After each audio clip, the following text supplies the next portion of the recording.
The following podcast contains real reviews and the ridiculous reactions of two would-be oracles of the internet.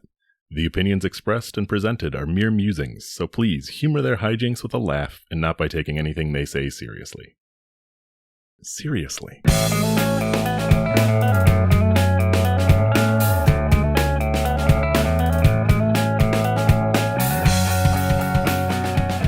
Hello and welcome to ReviewParty.com. I'm Brent. I am Matt. This is a show. It's on the internet. It's called like a podcast. If you've never heard about those, welcome, I guess. Listening to this before you know what a podcast is pretty cool. But yeah, on podcasts, it's like people talking and you listen to it. This one, we talk about internet reviews.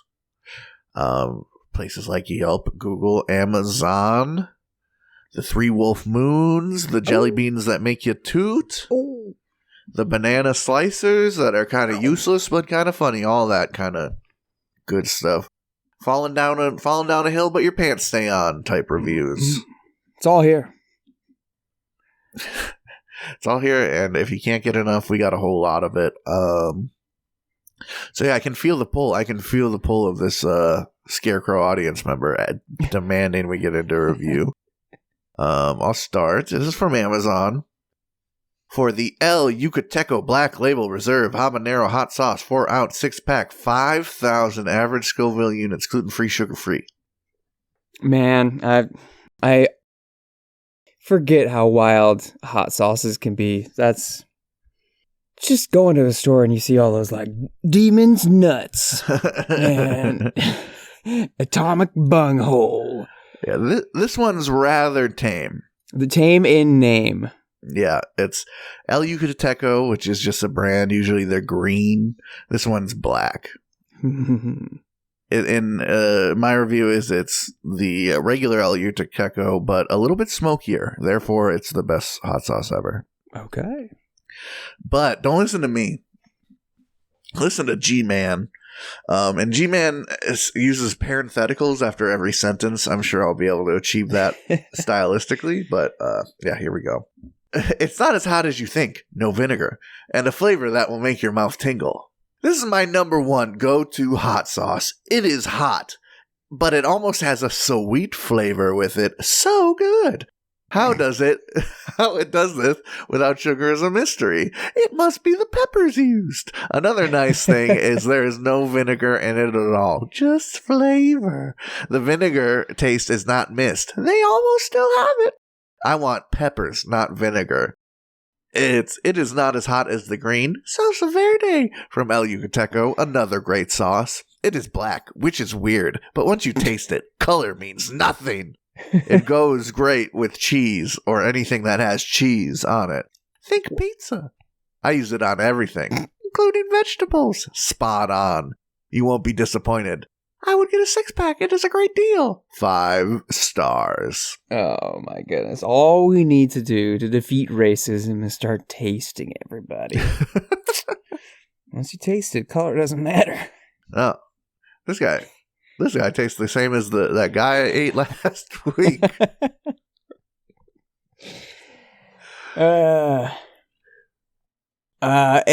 Anyway, that silly joke aside, what a strangely almost delightful review.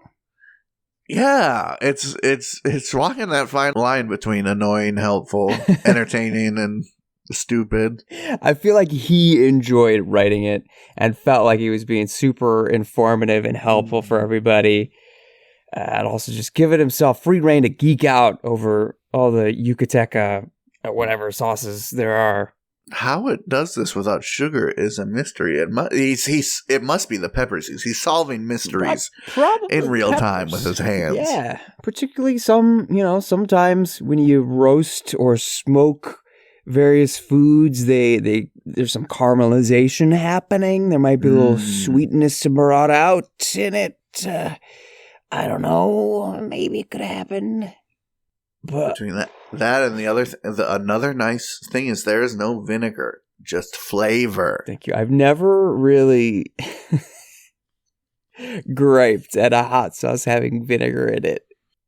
It's just like, it's like griping at marinara sauce we're having tomatoes in it or something. Yeah. It's like it's one of the things. It's just always there, and it's usually the thing that means I can keep it in my pantry for about 3 years without losing any sleep. When I look at a hot sauce and it says refrigerate after opening, I'm like, are you kidding me? I don't want to do that. I just like cold sauces. I like cold stuff on hot food. So I be keeping them in the fridge either way. But now you got me thinking. When you say cold sauces on hot food, do you mean like cheese? Like hot sauces, hot sauces that are cold in temperature on hot food. Like you take a taco and then you take the hot sauce out the fridge and you put it on there. Or sour cream. Sure, that, The food's hot and you throw the sour cream on there. I like that combination. It's a symphony. Yes. Where mayo on a sandwich, that kind of warms up if you put mayo on a hot sandwich by the time you get it. And that's fine. I'm not going to be like, what is this lukewarm mayo? But like, hot sauce generally just floats on top, being it's doing its own thing, and I kind of respect that about it. And the vinegariness helps with that as well. Do you have a review?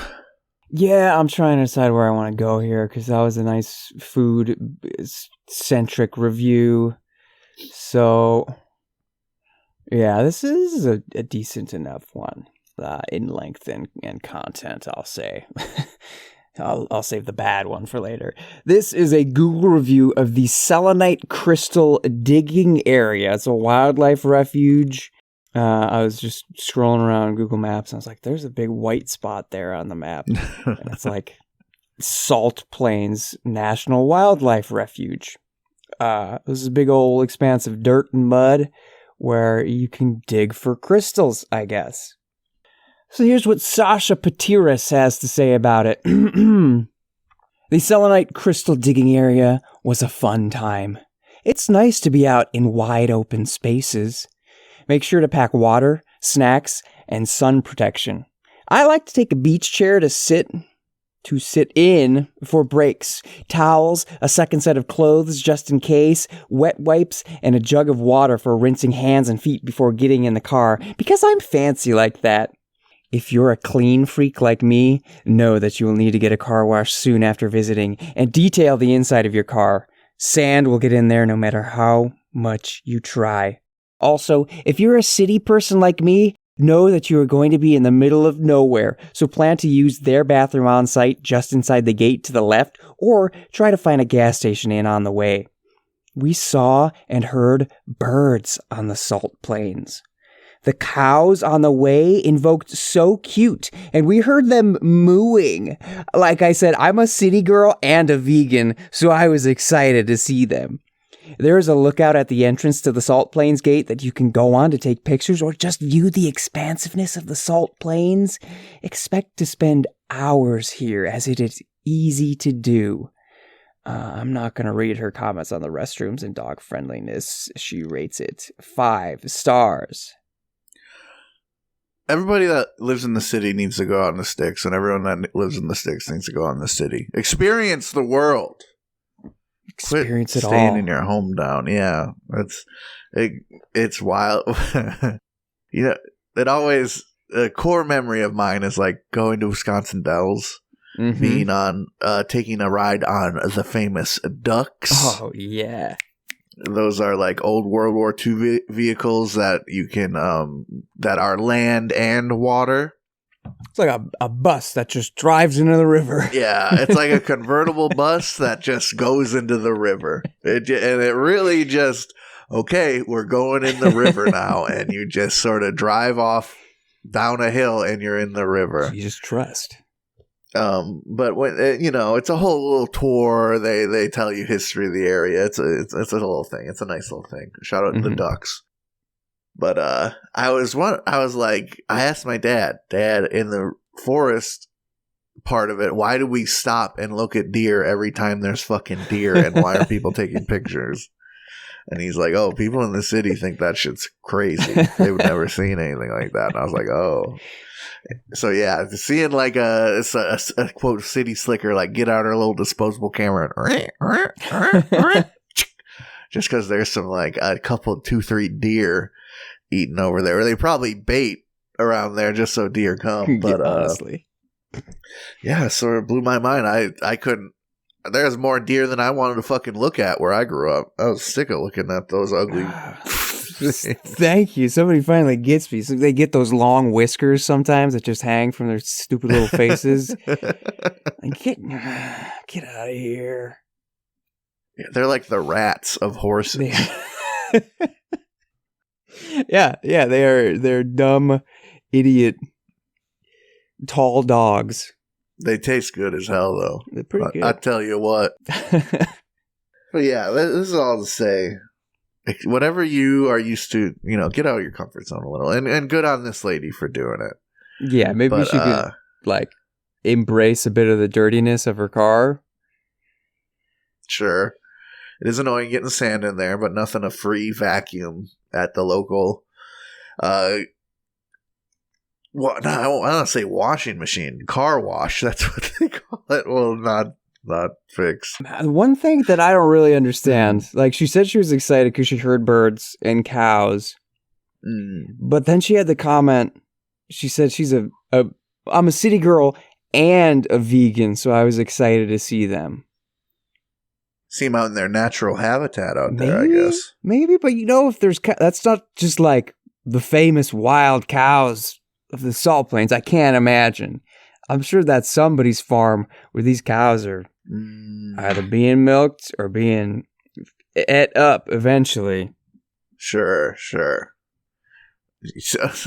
She's excited to see animals, even though their demise is on the way. Yeah. And she also equated not being to the country before with like not knowing how to piss in public or something. She says, if you haven't been to the country before, make sure you piss in one of these spots. There might not be a place to go. You never know. You think like people from the country dig holes in the ground and just sort of lay face down? Yeah. And let it rip or something? It's Tom Sawyer. I remember reading about that. He dug a hole and he stuck his butt in it. Yeah, that's just when she knew when she wasn't looking, all these country people were digging poop holes. They weren't digging for crystals out there. They're putting their own crystals in the land. The urea crystals to make your hands. Oh, that's nice. right. You can rub them on your face. And yeah. It's good for you. I have a review. Speaking of sands and things that get in your car, I have a review from Amazon for the ready-to-learn jumbo sidewalk chalk, set of 20, 9 colors, washable and non-toxic, bulk set of chalk for kids. This is a classic big old tub of big chalk. Yes. Yes. Okay, car. Wait for that guy to quit farting. Olga titles her review Good Chalk. She writes, first off, the pieces are big and last a long time, which is great when you have a toddler who treats art time more like demolition derby. Yes, it's still chalk, so it does break easily and will definitely get all over hands, clothes, and anything nearby. That's just part of the deal. The good news is we had no problem washing it off or anything, so no major drama there. What really stood out is how durable it is. Our toddler soaked it in water, dropped it, threw it, even smashed some of it around, and somehow the bucket made it through the summer. That's a win in my book. Some colors, like yellow and orange, aren't super vibrant, but the others, like blue, pink, and purple, really pop on the sidewalk. The chalk goes on soft and smoothly and is easy for little hands to use. Overall, for the price and how long it lasted, I'd say it's great for the value. Super functional, toddler tested, and mom approved 5 stars. Mm-hmm. Hey, I guess the kid just needs to learn how to use chalk a bit better if you want those yellows to show up. You know what I mean? Yeah. Shout out That's right. to It needs a little accent color around it. Come on. You got to wet the end of the chalk and then you just really grind it in there. Oh, yeah. It's like your printer. How many How many dots per inch are you going to print on that? The more dots per inch, the richer the colors are going to be. Yeah, I really think it's kind of embarrassing and also maybe shameful. The lack of teaching moments that she's having with her child. Child's making ugly ass yellows on the sidewalk. And I also read dunking it in water. This child's sucking on the chalk. Yeah. Any chalk art outside your house is a representation and an extension of you as a parent and family and household. Yeah. What if you're leaving your child their machinations? What if they draw a guy barfing all over your neighbor's driveway? You know, they're going to be like, why aren't these yellows popping? This kid has no future. Really, no tact whatsoever. I'm sorry, is that the dog peeing? I can't quite tell. That stream is a little faint. Right. The Calvin peeing on my sidewalk. It just is that even Calvin? Is that even pee? What are these kids doing? You gotta recognize that the cul-de-sac is an ecosystem to itself. There's the kid selling lemonade with homemade chocolate chip cookies down the street. Meanwhile, your kid is scribbling clouds. Just clouds. Yeah. It's not gonna cut it in this world. Yeah. Unless you really gotta hustle. You know, with the world is how it is these days. You gotta teach your kid about gig work early. All right, if they're not making a profit off this hobby, then you gotta send them elsewhere. I'm afraid. And maybe they don't need to make a profit. Maybe they be sort of like a pyramid scheme or climb like Girl Scouts going door to door selling cookies. But if you're standing there hosing off your chalk covered kid, that should be a check yourself moment. You know, like what are they even doing out there? You gotta come on, hustle. Draw that hopscotch square. Gotta make them know it's serious. There needs to be something fantastical and fanciful at the end of the hopscotch, so it's like a metaphor. That's where you want to get. Yeah, speaking of Tom Sawyer, you know, maybe they should, hey, if you draw my sidewalk chalk, I'll give you half a piece of broken chalk. And then they got the whole neighborhood doing their dirty work. Now that would be something to be proud of. Give me just a whole square of the sidewalk, one color. Make it like Candyland going through the neighborhood. That's what I want. Charge people to play real life Candyland. Honestly, if I gave my kid chalk, I don't have a kid. If I gave my hypothetical child chalk and they just started filling in each square on the sidewalk a different color, I would be like, this ain't my kid. That's far too type A. I don't know how else to say it. It's far too structured a play. It might be a little bit on a certain spectrum. Yeah. I'd be like, don't you want to make a dinosaur? A choo-choo train? You just really like the colored squares, huh? Yeah, it's on the spectrum, but it's just a different part of the spectrum than me. It would be raised for alarm. All right. I think we're going to go show up this kid and, you know, chalk the sidewalk ourselves. Mm-hmm. We only got so much time before the snow falls.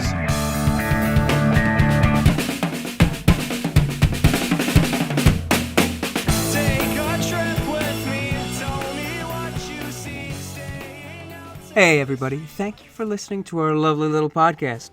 If you'd like to go above and beyond in supporting our show, or have the most fabulous conversation starter since sliced bread, go to reviewparty.com. Click on shop and explore some fabulous t-shirt designs. Where's your favorite place to wear a t-shirt? On my body. Mine is at the store. That is a good place to wear a t-shirt. Reviewparty.com. Click shop. Why stop there? Don't stop now. Don't stop me now, because I'm buying a t-shirt. I'm buying a shirt. Ladies and gentlemen, welcome to the second half of the episode, and welcome to... That's the sound of a newspaper turning. Thanks, Abby. I was going to do a review of Redux because different drummer crept up on me not so long ago, but it was just like, it's going to take a long time to sift through those 25,000 plus reviews on IMDb Pro Reviewer. Holy shit. So I was like, no, I need more time. So it's a Thanks, Abby. It's a segment where I take pictures of the physical newspaper Dear Abby section, where people, kind of similar to how they, quote, anonymously write things online, they anonymously send those questions to Abby, and Abby answers in a usually pretty good way. And then we make fun of it like we do with reviews. So here, up first, this is kind of a long one, but I'm just gonna get cracking. Dear Abby, I'm blessed at 38 to have my first and likely only grandbaby. She's perfect, all caps. My daughter, Robin, is stressed. She's left alone with the baby all day, every day, while her partner works. Robin sleeps only when he's home. I understand her frustration. I raised her and her brother 12 months apart on my own. I don't get to see my grandbaby often as I don't have a vehicle and Robin doesn't have a driver's license. I cherish every picture I receive. I want to memorize every aspect of my grandbaby. There's a recurring theme in her photos. I think the baby has a lazy eye. I've compared pictures from birth until now at 10 months of age. Robin is in a fragile state with stress and postpartum depression. Should I tell her or let the doctor catch it? I know the longer it goes untreated, the worse it gets. Right now, I can't say or do anything right to her. Apparently, I don't know what it's like to raise a kid. Watchful Grandma in Missouri. Watchful Grandma's a bit manic, so I'm curious how Abby sort of diffuses the situation. They go on and on about how, like, their friggin' grandkids' life sucks because their dad's not in it, and then they're like, actually, the real problem is I think they might have a lazy eye, which isn't, like, to me, that's not, like, actually a problem. Like, you know, that's just something people have. That's like if your kid's, like, one leg was shorter than the other, I wouldn't feel any differently about that kid, but let's see what Abby says. Also, Watchful Grandma started off by saying she's perfect, and then you say, but also, I think she's got a bit of a lazy eye. Abby writes, Dear Grandma, if your daughter is suffering from postpartum depression, it is very important that she be treated by her doctor for it. You should be telling her that. I cannot stress this too strongly. Your granddaughter should be having regular examinations by her pediatrician because if there's something wrong with her eye, her pediatrician should catch it and recommend treatment. Yeah. She just cut to the. She didn't handle any of the bullshit going on. Respect Abby. Ignore the bullshit. Say, hey, just get this kid to a fucking doctor, which is what you do with babies anyway. Yeah, right. Let's see where I want to go here. Oh, God. Dear Abby, my best friend Carla and I haven't spoken for several years, which breaks my heart. Her son was getting married. The dress was evening cocktail attire. The venue was an hour and a half from where I live. I don't drive. At the time, I was having financial difficulties and was worried about the attire and transportation to the venue. I advised Carla that I had no way to get to the wedding, and to Uber to the venue would cost well over $200. I was hoping I could ride with her. The family had rooms at the hotel where the wedding was being held. I was hoping she'd offer that I could go with her and stay the night with her at the hotel. She didn't offer, so I wasn't able to attend. Carla didn't return my calls and hasn't spoken to me since. We were close friends for 25 years. She has since moved out of state. I miss her terribly. After all this time, would it be wrong to contact her again, or should I just let it go? I have been upset about the situation for years. I'd love your opinion. Missing my friend in California. I relate to this person. I've had to miss weddings I'd like to go to for financial reasons. Mm-hmm. You know, back living paycheck to paycheck isn't easy. And, people say, hey, this is the wedding. I need you to be there. I need you to buy clothes for it. Yeah, great. Fun. Yeah, it's like I barely have enough gas to cover commuting to work this week. Like, I'm doing gig work on Saturday, so I can eat. Like, how am I supposed to do this? And she lives an hour and a half away. She didn't have a car. It's tough. It's sad that accommodations couldn't be made. And I have, there's a friend who I was standing in their wedding, and they let me know well in advance so I could make sure that I had my finances together so I could get a suit. And thankfully they were like, yeah, just make sure you wear a suit. It wasn't like cocktail attire required. I just got a big and tall suit from Kohl's. It didn't break the bank. So yeah, it's, it's tough. It's tough. So I'm curious what Abby has to say. Okay. Dear Missing, weddings can be complicated affairs, and it's likely that Carla was stressed and distracted because of the number of guests and all the activities related to the wedding at the hotel. To have expected her to provide you with transportation and share her room with you may have been regarded as presumptuous. If you would like to hear her side of this and gain some closure, by all means, reach out. But because you are now so geographically distant, do not expect to resurrect the relationship you had with her. Yeah, I mean, that's the true advice. Like, just talk to her. Hopefully it was fine. And it is presumptuous to ask for a room, but hey, can I bump a ride? No one else at the hotel. Yeah. There's no one else going, no one else at the hotel. If they're really good friends, I think that could. Yeah, if you're friends for 25 years, maybe. But maybe she should have reached out asking that, like, hey, is there anyone I can bum a ride from? Is there anyone with extra space in their room? I could, and then I could pay my way a little bit. I could offer some gas money, something like that. It sounds like she probably just no call, no showed then too. Yeah. Like you say, well, I'm sorry, I can't make it. And you let them know. That way they're not, I don't know, paying for that extra seat at the table and that extra chicken or fish dinner. Maybe. I don't know. And hopefully, benefit of the doubt to this person, they're not ignoring them through spite. It's just they started their new married life and moved. And, people are very busy. Dear Abby, my wife went on vacation with her best friend. While they were there, they visited a nudist resort. She admitted she took off her bathing suit and went swimming. Her friend also did. I was fuming to think she would undress in front of strangers. I feel betrayed. It makes me sick to my stomach to think she did this to me. Am I wrong to be anxious and mad about the situation? Dressed in Maine.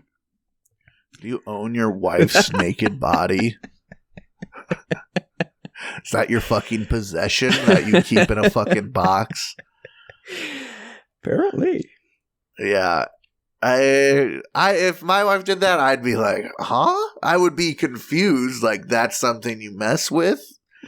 But I wouldn't be like, I'm furious, we need to break up. I would just be a little like, okay. Okay, it'd be new information. So you got wild, huh? That's live a little, I guess. Why not? Right. Dear Dressed, I would have to know more about the clothing optional resort your wife and her friend visited. The nudist lifestyle is not a swinging singles weekend. It is often enjoyed by entire families, and the atmosphere is healthy. Please get off the defensive and ask your wife to tell you more about her adventure, which may have been no more than innocent fun and had nothing to do with you.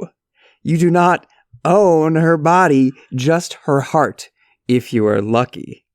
Yeah, exactly. I mean, Abby and I we're 1-1 on that one, man. Like, nudist colony doesn't mean sexual necessarily.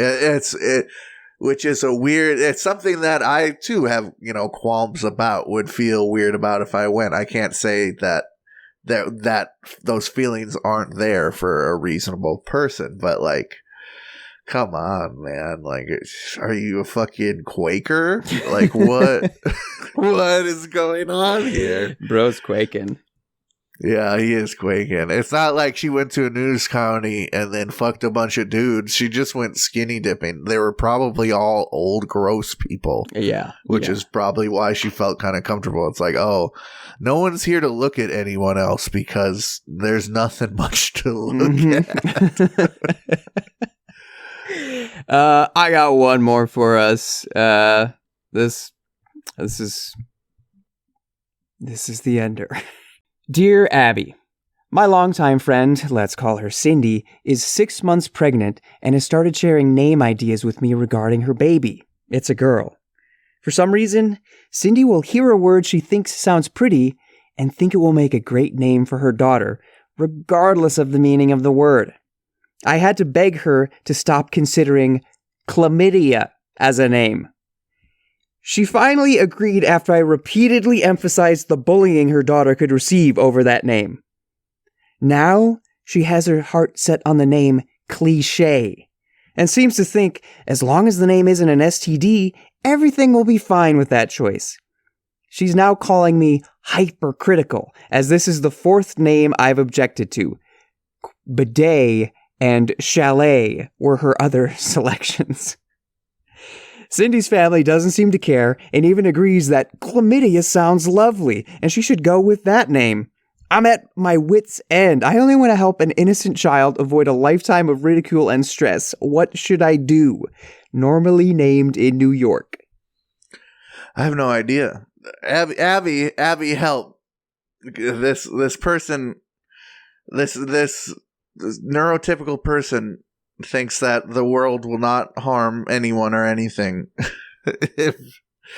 with a weird name. Meanwhile, some people think my name's too weird to give a kid. There's people out there that like name their kids extremely normal things to avoid ridicule. My friend's name is Matt. His brother's name are Joe and David, just because those are they went in the boys' names and picked the most normal ones so they could be as normal as possible. Yeah, you don't need to dust those names off when you pull them from the bin.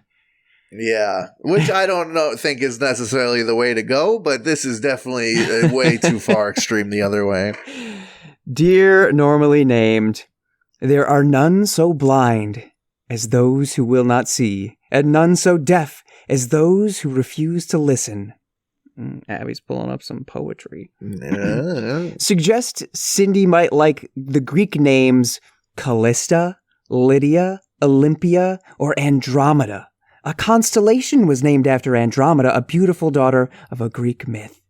After that, avoid frustration by no longer offering Cindy any more suggestions.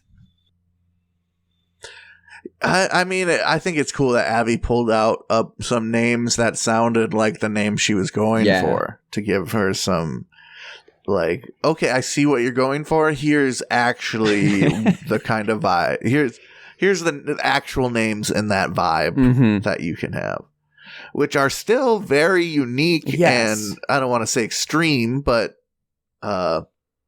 just unique names. Yeah. But the thing is, chlamydia could go by Clem. What's an Andromeda going to go by? I guess Andy? Andy? It's cute when girls have, like, boy nicknames. That's true. Yeah. Oh, but here comes the drama. Ooh, make fun of that chick. Yeah, imagine having a friend named Clem and then the first day of school. Chlamydia? Actually, it's Clem, please. Every time there's a substitute teacher. Please, Clem. Please make it Clem, please. Yeah, I don't know if that would be between that and bidet, which would be worse. Bidet is funny, man. Chlamydia is like, it's too mean-spirited to be funny almost. It's just like rude. Bidet is funny. Someone named Bidet is fucking funny, dude. You're named after the little laser jet of water that fucking shoots me in the butthole. What's up, man? Just keep a little squirt gun. Bro, I did not finish wiping earlier. You want to help me out, Bidet? I gotcha. Sheesh. Yeah. Better carry around a little clown flower that squirts water. Lean into the bit. Well, thank you, Abby. Thank you, Matt. Thanks, Abby. For putting us on the right path as always. We've been enjoying the movie reviews lately, the IMDb'ers, I feel like. We have. Let's keep that train rolling with a review for Predator Badlands. Well, here we go. Yep. I'm sure some of you may know. It's been in the news. I haven't seen this one yet, but apparently, allegedly, word on the street, this is capital W woke garbage. Yep.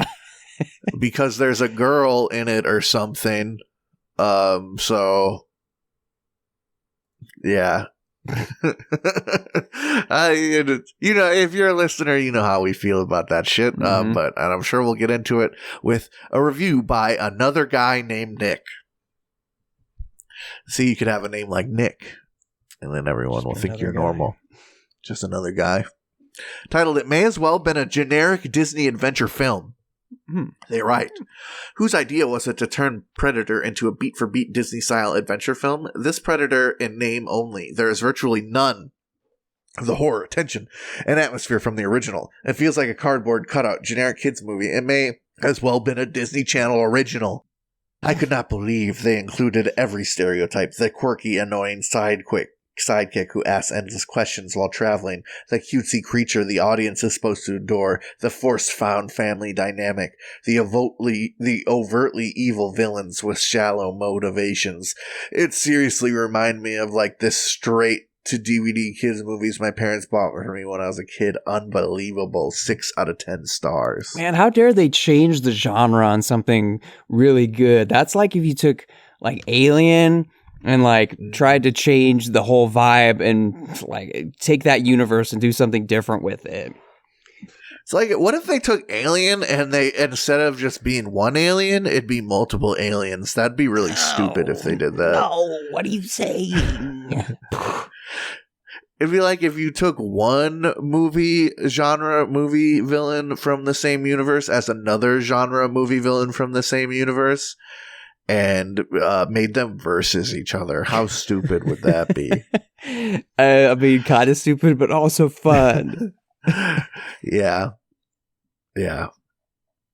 I feel like he does go into specific reasons with the annoying sidekick, but Predator don't speak English. You kind of, if you're going to have a main character Predator, you kind of got to have a supporting character who's chatting it up a little bit. Yeah, my guy speaks in growls and clicks. So, right. You gotta have, who is it? It's Elle Fanning, apparently playing 2 versions of like a robot girl. One is like the manic pixie sidekick, and one is like, I'm gonna go kill a thing girl. Oh, okay. So she's badass. That's probably actually why they hate it. Probably. the girl's kind of badass and a robot. Plus, she's a Wutani robot, so like, universe implications. I've been watching a bit of Alien Earth. That shit's going crazy. Any movie that requires you to think a little bit, has a little bit of subtext these days, they just can't handle it. It's automatic, like, it's like getting sneezed on at a party. All of a sudden, they're just like, their fight or flight activates. To compare something to a Disney Channel original movie plot design, like, did you ever think that maybe the plot of a Disney Channel original movie was based on something else before it? Yeah, it's like your favorite movie being Lion King, but hating when like there's Shakespeare references in movies. It doesn't even make sense. What are they doing? Yeah, I hate to say all stories be the same. It really makes me mad when like someone's like, I don't like that movie, it was predictable. It's like, every movie's fucking predictable. Have you not been reading stories since you were like, before you could know what words were like everyone else? That's what it is to be human, gamer. The princess either gets saved it's either a fucking wedding at the end or a funeral at the end. That hasn't changed, you know what I mean? Even if it's just in spirit, if it's not literal.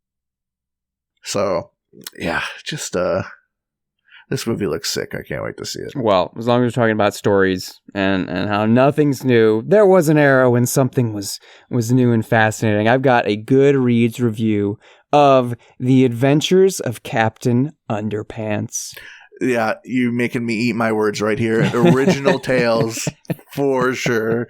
This is a review from Sarah, just Sarah. Sarah writes, I have accepted a challenge with a friend to read 8 banned books by our birthday month. I've decided to use this as a way to read more juvenile fiction. As a librarian, I'm sadly lacking in that area. This is book number 1. Reason why banned. Offensive language, partial nudity, violence, misbehavior, blackmail / threats. Honestly, I found this book hugely charming. I didn't read it as a kid as it was a boys' book, but current Sarah really enjoyed how it was spoofing the superhero genre. Kid Sarah always thought these books were nothing but rude humor, but honestly there was a lot of creativity in this book. I was surprised by how clever some of the humor was, even if there was a lot of jokes about underwear. There was fun attention to detail, such as the main character's comic having kid-like spelling errors, and a real self-awareness that made the book enjoyable from beginning to end. 4 out of 5. That's fantastic. Yeah. My heart is warmed. Yeah. You know, it's because there's lots of, like you said, like you referenced, there's lots of books telling the same story, teaching the same lessons, you know, sort of like, but a lot of those lessons are in the realms of societal norms and sort of like, yeah, this is a very cute way to say it, but this is the machine we want you to be type of thing. I'm not hating on fucking Clifford or anything, but you know, it's not that bad. But at the end of the day, I think there's a lot of the lessons we're teaching are just, they're so by the book. But Captain Underpants, you know, it's a little different. The lessons they're teaching a little bit more about being yourself, not being afraid to laugh at things you like things you like, to be a little different, to be creative, to value your friends. Yes. Yeah, it's not so much a book about getting good grades as it is a book about, you know, trying. Here's how you don't go insane while the world forces you to try and get good grades. Art and laughing and friends. Like, that's, you know, the real shit. Which Sesame Street, we need some Sesame Street, bro. Teach them kids about numbers and letters for sure, but I think kids also need to be reminded it's okay to be weird and have fun in your brain. I got one more review for the real ones. It's from Rishi Mulchadani. They write, George is the kid on the left with the tie and the flat top, and Harold is the kid on the right with the t-shirt and the bad haircut. 5 stars. Thank you. Thank you. I think that's this week's episode. I think it is. Well done, Matt. Well done, listener, for making it to the end. I know it was arduous. We have more tests of endurance every Tuesday. That's right. # Tuesday. Reviews Day. If you'd like to send in a funny review for us to funny over, send an email with a hyperlink, screenshot, whatever you got to do of the review to reviewparty.com@gmail.com. Include your name so we can give you credit for that. If you want to reach out to us in some other fashion, you can find us on Instagram and TikTok @reviewparty.com and Twitter/X @reviewpartypod. We post some of our content there. We're there if you want to like drop a comment or like, hey guys, I loved that bit. That was so whimsical. We'll be like, thanks. Oh, wow, thanks. And if you want to find our content other places, there's some stuff on YouTube. You can go to Letterboxd where we might have written some reviews, or you can go to our website, reviewparty.com, to find the blog. The shop is Christmas season coming around the bend. Listening platforms, if yours is in the stages of necrosis, and just a lot of good blue and links to certain friends of ours. Friends like Nosebleeds, they let us use their song Bread for Breakfast throughout the episode. Did you love it? I loved it. You can hear more good tunes from them. Spotify's one place to do it. Nosebleeds, one word. Follow, subscribe, favorite, wherever you listen, whatever the button is, hit the button. You know what it is. It helps us out a ton. You don't even know. And I did, the letterbox is officially active. I did leave a review. For the Chainsaw Man Raise movie, because I saw it in that theater. So it's like, gotta mark the occasion, gotta hit the date. I should leave one for Good Boy as well. That was a pretty good movie. But anyway, I got a review to send us out of here. This is from Amazon for Rice Krispie Treats, Mini Crispy Marshmallow Squares, Kid Snacks, Lunch Snacks, Variety Pack, 20-ounce box, 52 bars in this son of a bitch. Woo! All right. 12 chocolate, 28 original, 12 strawberry. You make your little brother eat the fucking nasty strawberry. You get the chocolates to yourself. Murr titles their review Rice Krispies. They write, Kellogg Rice Krispie Minis are very good. They are not crispy as expected, but eating one could lead to 2 more. The box comes with vanilla, chocolate, and strawberry. Could grab one of each. 5 stars.